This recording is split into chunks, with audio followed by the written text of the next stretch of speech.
What happens when America's most beloved talk show host decides she's had enough of royal excuses and confronts a prince about his choices on live television? What you're about to witness is the most explosive celebrity interview ever recorded, where Kelly Clarkson's trademark honesty collides head-on with Prince Harry's carefully constructed narrative in a way that leaves the Duke of Sussex in tears and the studio audience in complete shock. Before we dive into this incredible confrontation, make sure you subscribe to the channel and drop a comment below with your thoughts on what's about to unfold. Trust me, you won't want to miss a single word of this exchange. The Kelly Clarkson. The show was supposed to be a safe space for Prince Harry, a friendly platform where he could promote his latest memoir and discuss his life in California. The producers had briefed Kelly on the typical softball questions that usually get asked during these royal interviews, but Kelly Clarkson has never been one to follow scripts when she senses something deeper needs to be addressed. As the cameras rolled and the studio audience settled into their seats, Kelly's opening seemed perfectly normal. Prince Harry, thank you so much for being here today. I know our viewers are excited to hear about your new book and your life in Montecito. Harry smiled that practiced royal smile, settling back into his chair with the confidence of someone who had done hundreds of these interviews. Thank you for having me, Kelly. It's always a pleasure to be here, and I'm looking forward to sharing some insights about my journey and the importance of mental health awareness. His voice carried that familiar tone of rehearsed sincerity that had become his trademark during American media appearances. But Kelly's next question caught him completely off guard. You know, Harry, I've been reading your book, and I have to ask you something that's been bothering me.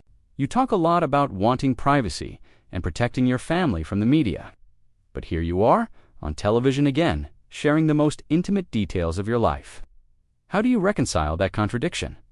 The studio fell silent. This wasn't the gentle conversation Harry had expected. His media training kicked in immediately. Well, Kelly, I think there's a difference between having your story told for you and telling your story yourself. When you're part of the royal family, the tabloids will write about you regardless, so it's important to set the record straight. Kelly leaned forward slightly, her expression becoming more serious. But Harry, setting the record straight implies that you're correcting false information. Yet in your book, you admit to drug use. You share private conversations with your father and brother. And you reveal details about your military service that many people feel were inappropriate to share publicly. How is that setting the record straight, rather than just, oversharing? Harry's smile faltered for just a moment. I think people deserve to know the truth about what it's like to grow up in that system, Kelly. The rigid protocols, the lack of emotional support, the way mental health issues are swept under the rug. If sharing my story helps even one person feel less alone in their struggles, then it's worth it. That's a noble sentiment, Kelly responded. But let me ask you, your grandmother, Queen Elizabeth, spent 70 years of her life serving the British people. She maintained her dignity, kept family matters private, and rarely, if ever, complained publicly about the pressures of royal life, don't you think? Your approach of airing family grievances on television shows like this one undermines the very institution she spent her life building. The question hit Harry like a physical blow. His jaw tightened, and for the first time since the interview began, he looked genuinely uncomfortable. My grandmother was from a different generation, Kelly. She had different ways of dealing with trauma and different expectations placed on her. I'm trying to break cycles of emotional suppression that have damaged my family for generations. Kelly wasn't backing down. But Harry, you're not just breaking cycles for yourself. You're breaking them publicly on a global stage in a way that affects millions of people who loved and respected your grandmother. When you criticize the institution she dedicated her life to, when you suggest that the royal family is somehow dysfunctional or harmful, aren't you essentially saying that her life's work was meaningless? That's not what I'm saying. At all, Harry stammered, his composure beginning to crack. I have nothing but respect for my grandmother's service, but just because she chose to suffer in silence doesn't mean that's the right approach for everyone. Suffer in silence. Kelly's voice rose slightly. Harry, your grandmother wasn't suffering in silence. She was serving with dignity. There's a difference between sharing your struggles appropriately and turning your family's private moments into entertainment for millions of strangers. When you wrote about your father's reaction to your mother's death, when you shared details about arguments with your brother, when you revealed private conversations that were never meant to be public? How is that helping anyone except your bank account?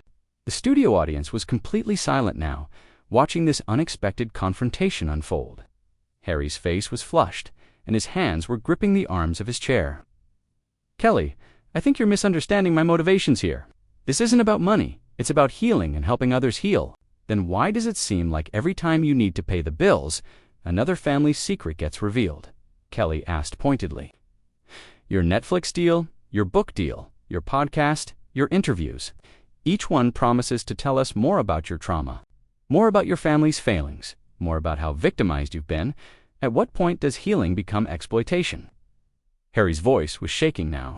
You don't understand what it was like growing up in that environment, Kelly. The constant scrutiny, the pressure to be perfect, the complete lack of normalcy. I'm trying to create a different life for my children, a life where they don't have to pretend to be something they're not. And I respect that desire, Harry, I really do, Kelly said, her tone softening slightly but remaining firm. But creating a different life for your children doesn't require destroying the reputation of the family you left behind.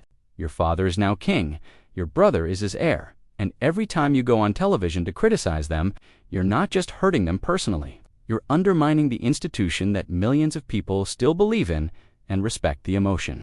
And Harry's voice was becoming more apparent with each exchange. They had their chance to support me, Kelly. They had their chance to protect Meghan and me from the racism and harassment we faced. Instead, they chose to protect the institution over their own family member. Kelly's response was swift and cutting. Harry, can you honestly tell me that you've never said anything privately about a family member that you wouldn't want broadcast to the world? Can you tell me that you've never had a moment of frustration or anger that you later regretted? Because that's essentially what you're asking us to believe, that every private moment you've shared was somehow justified because you felt unsupported.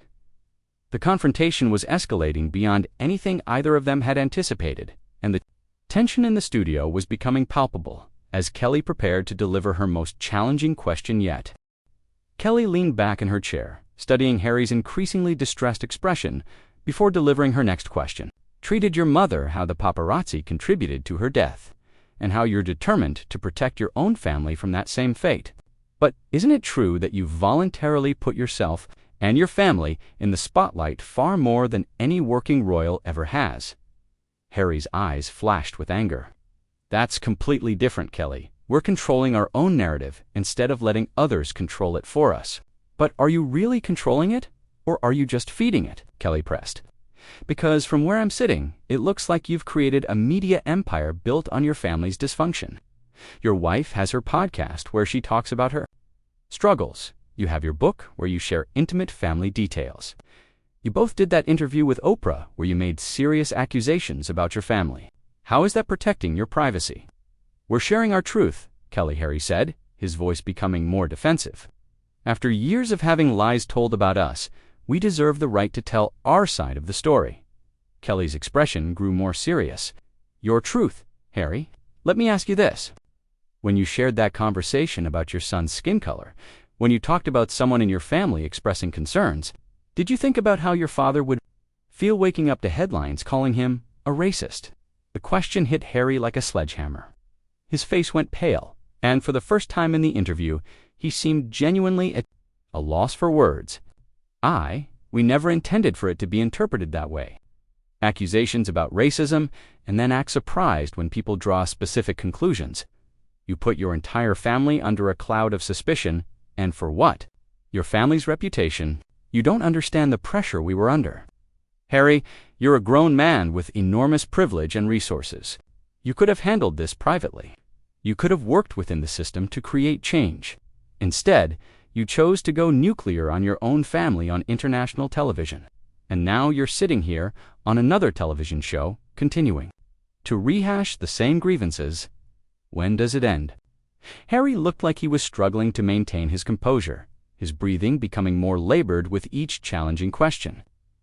Kelly, I need you to understand something, Harry said, his voice cracking slightly. I watched my mother be destroyed by this system. I watched her struggle with depression, with bulimia, with the constant pressure to be perfect. I swore I would never let that happen to my wife or my children. And I admire that instinct, Harry. I really do, Kelly replied. But your mother never wrote tell-all books about your father. She never went on television to share private conversations she had with Queen Elizabeth. Even in her most difficult moments, she maintained a level of dignity and discretion that you seem to have completely abandoned. Harry's eyes filled with tears, but his voice grew more agitated. My mother was trapped, Kelly. She couldn't speak out because she was still part of the system. I have the freedom to tell the truth that she never had. But whose truth are you telling, Harry? Kelly challenged. For your own actions? It's always someone else's fault. The question seemed to hit Harry harder than any of the previous ones.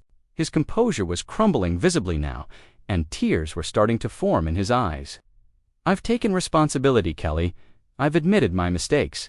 I've talked about my struggles with anger and with substances, but you've never taken responsibility. For the damage you've caused to your family, Kelly said quietly but firmly, you've never considered that your public attacks on your father and brother might be causing them the same kind of pain you claim to have experienced. Have reached out, Kelly. They could have tried to understand our perspective. They maintain dignity in the face of criticism. They don't air their grievances publicly. They protect the institution that serves millions of people. But you've turned that dignity into a weapon against them. You've used their refusal to engage in public feuds as evidence of their guilt. The tears were flowing freely now, but Harry's voice grew more desperate. You don't know what it was like, Kelly. The loneliness, the feeling of being trapped, the constant pressure to be someone I wasn't. Kelly's voice softened slightly, but her message remained firm. Harry, I'm not dismissing your pain. I'm not saying your struggles weren't real. Your brother is going to be king someday, and every time you go on television to criticize him, you're undermining his ability to serve his people effectively.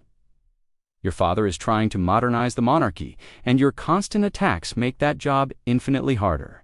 But what about my pain, Kelly? What about the years of neglect and the way they failed to protect me? Kelly leaned forward, her expression becoming more compassionate, but her words remaining challenging. You chose to leave the royal family. You chose to move to America. You chose to sign these media deals. You chose to share these private details.